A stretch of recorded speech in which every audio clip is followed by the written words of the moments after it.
ওই সঞ্জয় বল ওই সাদা গেঞ্জি সঞ্জয় সুবিধা বুঝছি মানে এত ফিফটিটা দেখ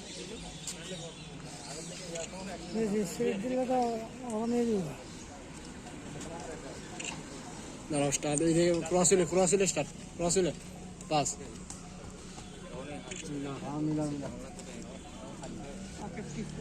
সঞ্জয় ভাই মনে আছে ওই সঞ্জয় ভাই ওই সঞ্জয় ভাই